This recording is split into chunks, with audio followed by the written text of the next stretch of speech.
Halo sobat-sobat semua, kembali lagi di channel Behold. Kali ini saya akan melanjutkan merangkum alur cerita film Pokemon Advance Challenge. Saat kekeringan melanda desa, para penduduk mulai menyalakan Pokemon yang membawa kutukan dan menyebabkan semua ini. Satoshi dan kawan-kawan melanjutkan perjalanan menuju Petalburg City, di mana Haruka membanggakan ribbon yang telah dikumpulkannya sejauh ini. Tiba-tiba Takeshi menghentikan perjalanan mereka, mengklaim bahwa air persediaannya sudah habis. Namun mereka tidak perlu khawatir, karena ada mata air yang terkenal di dekat sini, kata Takeshi sambil berjalan menuju ke sana. Sementara itu, tim Rocket sedang menyiapkan jebakan lain untuk mereka, dan kebetulan mangsa mereka itu datang sendiri ke sini. Jadi mereka pun segera bersembunyi sembari menunggu Satoshi dan kawan-kawan lewat. Ketika mereka melewati hutan belantara, Satoshi dan kawan-kawan terkejut dengan munculnya Zubat yang keluar dari semak-semak. Kemudian mereka mengalihkan pandangannya ke Solrock, dan saat mengikutinya mereka tiba-tiba jatuh ke dalam lubang yang telah dipersiapkan tim Rocket. Tim Rocket pun keluar dari persembunyian mereka dan dengan cepat merebut Pikachu dari tangan Satoshi. Tapi sesaat kemudian Solrock tadi kembali dan melancarkan flamethrower untuk menyelamatkan Pikachu. Ketika Solrock akan berhadapan melawan tim Rocket, Satoshi menyempatkan diri untuk mengecek Pokédex-nya yang mengatakan Pokemon itu bisa membaca pikiran seseorang.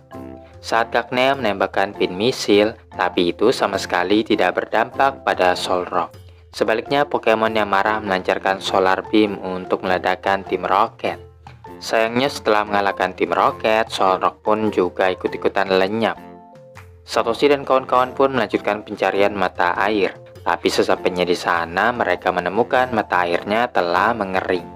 Setelah memperhatikan desa di dekatnya, mereka berempat pun memutuskan untuk pergi ke sana. Namun lagi-lagi saat sudah sampai, mereka menyadari desa tersebut sudah tidak berpenghuni. Bahkan sungai yang mengalir di dekatnya juga telah mengering. Satoshi dan Takeshi mengeluarkan Pokemon tipe air mereka untuk melacak lokasi air terdekat. Saat Corpus mulai menggali, dia hanya menemukan pot besar. Sedangkan Mudkip menemukan sebuah sumur yang nampaknya juga mengering. Lotad melompat ke atas ember seolah-olah ingin mengatakan sesuatu, tapi kehilangan keseimbangan dan jatuh ke dalam sumur. Untungnya dia bisa ditarik lagi ke atas. Namun setelah itu Lotad akhirnya berevolusi menjadi Lombre. Seorang nenek-nenek berlari kegirangan setelah melihat Lombre, menjelaskan bahwa setiap kali kekeringan melanda desa mereka, Raja Air Lombre akan muncul. Mizuba yakin bahwa Solrock dan nasib buruk yang ditimbulkannya lah yang menyebabkan semua ini. Dia lalu memanggil cucunya, yaitu Miu, yang langsung membuat Takeshi jatuh cinta kepadanya. Mizuba meyakinkan para penduduk bahwa masalah mereka akan segera teratasi dengan munculnya Lombre. Miu ternyata kurang sependapat dengan neneknya, yang menyalahkan Solrock atas segala permasalahan desa. Miu mengungkapkan kekeringan ini terjadi karena sumber mata air mereka sudah tidak mengalir lagi. Mata air ini diyakini sebagai tempat tinggal Raja Air Lombre. Penduduk desa mengira kekurangan air tersebut ada hubungannya dengan meteor yang jatuh di dekat kuil. Dan karena Solrock berkeliaran di sekitar area tersebut, menyebabkan tidak ada turun hujan. Akhirnya mereka semua melimpahkan kesalahan kepadanya. Hanya Miu yang satu-satunya berpikiran rasional dan tidak mau menyalahkan Solrock. Di luar, penduduk desa mulai melakukan tarian hujan dengan harapan bisa mengusir Solrock dan mengakhiri kekeringan. Satoshi dan kawan-kawan tentunya membela Solrock yang telah menyelamatkan mereka. Miu menambahkan yang seharusnya dilakukan adalah menyelidiki penyebab mengeringnya mata air. Tapi meyakini hal itu hanya akan membuat Lombre marah, maka mereka pun melanjutkan tarian hujannya. Seketika Pikachu beserta Pokemon lainnya mulai ikut menari-nari juga. Setelah beberapa menit menari tanpa henti, akhirnya para penduduk pun menghentikan aksinya karena kecapean. Dari situ timbullah ide baru, yaitu seharusnya tarian itu digunakan untuk memancing Solrock keluar dari persembunyiannya. Mereka pun biarkan Lombre menari sendirian, sampai kemudian Solrock datang untuk bergabung dengannya. Saat kedua Pokemon tersebut mulai mengobrol, Skitty tiba-tiba keluar dari Pokeballnya dan lari ke dalam hutan. Pokemon itu kini masuk ke dalam gua. sehingga Miu menawarkan diri untuk menemani Haruka masuk ke dalam gua tersebut.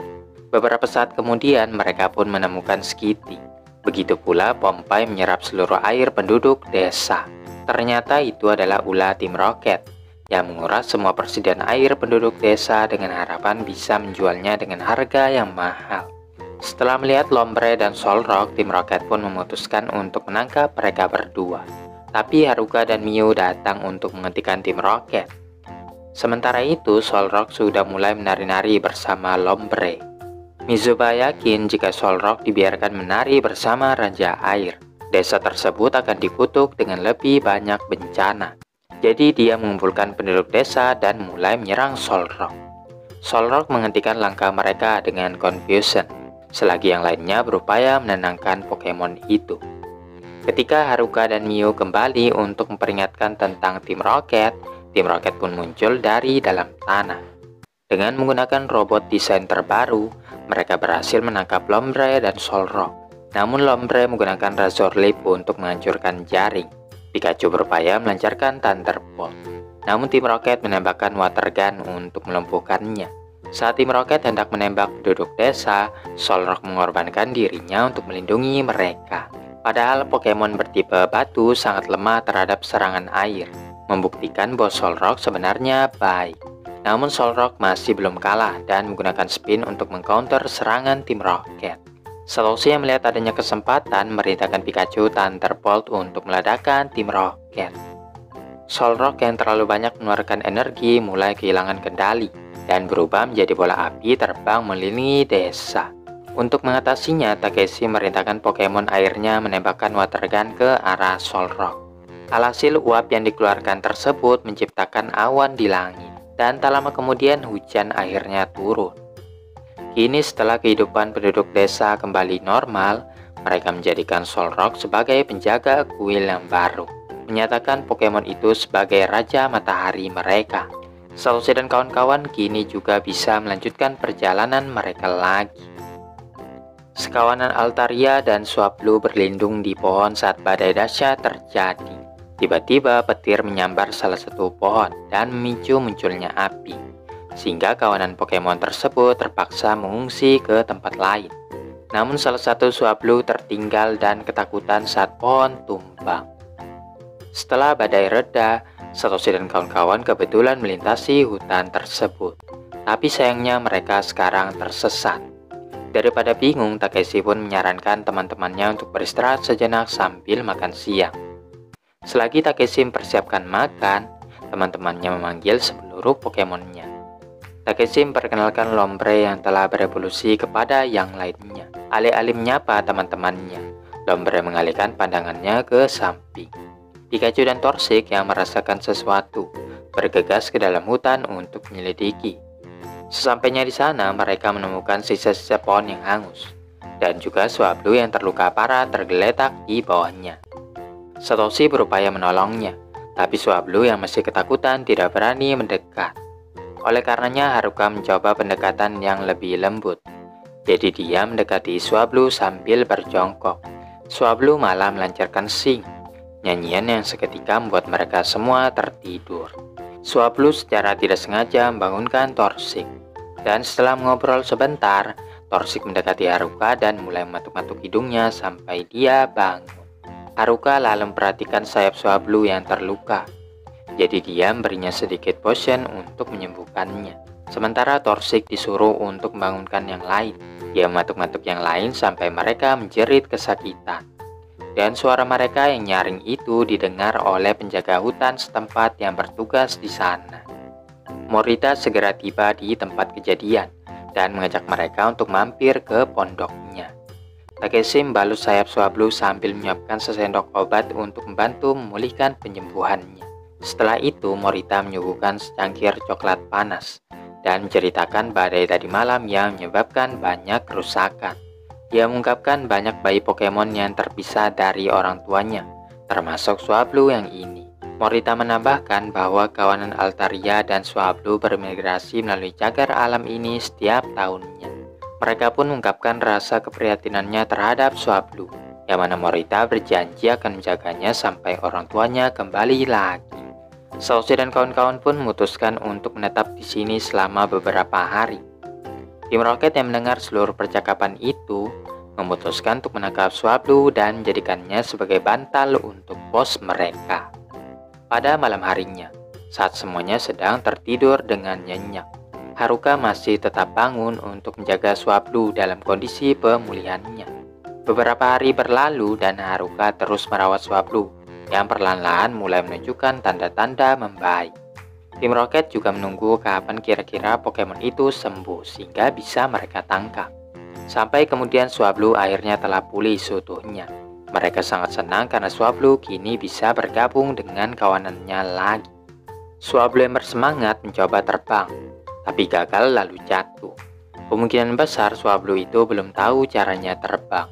Jadi Satoshi pun mengeluarkan Taillow untuk mengajarkannya cara terbang.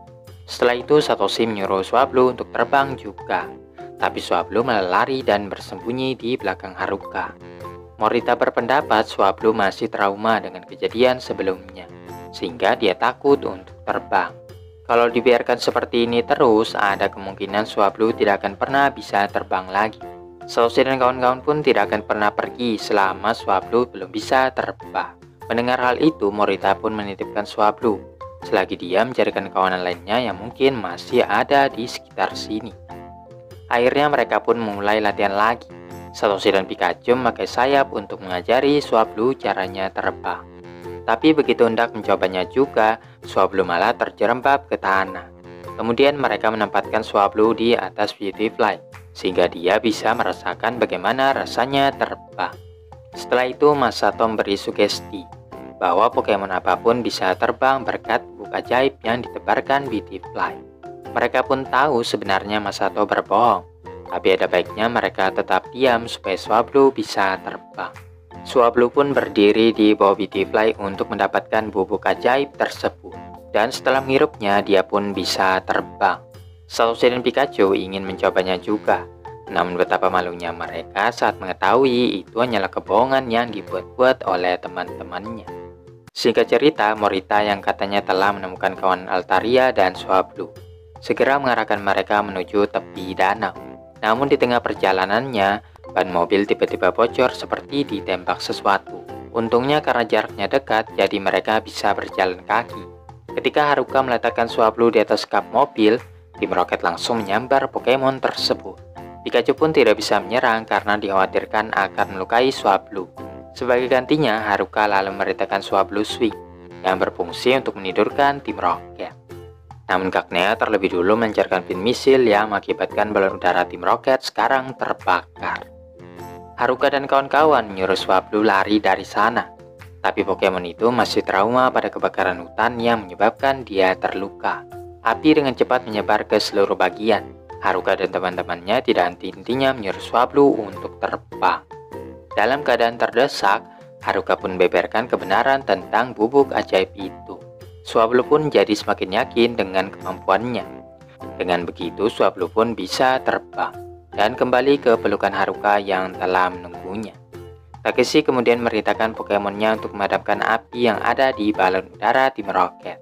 Dan karena Tim Rocket masih ngotot ingin melawan, maka tidak ada pilihan selain menerbangkan mereka ke langit-langit. Pada saat matahari terbenam, mereka akhirnya mencapai danau. Haruka mempersilakan Swablu untuk bergabung bersama kawanannya lagi.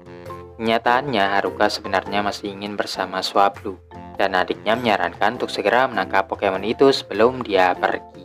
Tapi Haruka menegaskan bahwa kebahagiaan Swablu adalah yang terpenting. Jadi dia pun merelakan kepergiannya. Haruka pun berharap semoga di lain hari mereka akan dipertemukan kembali.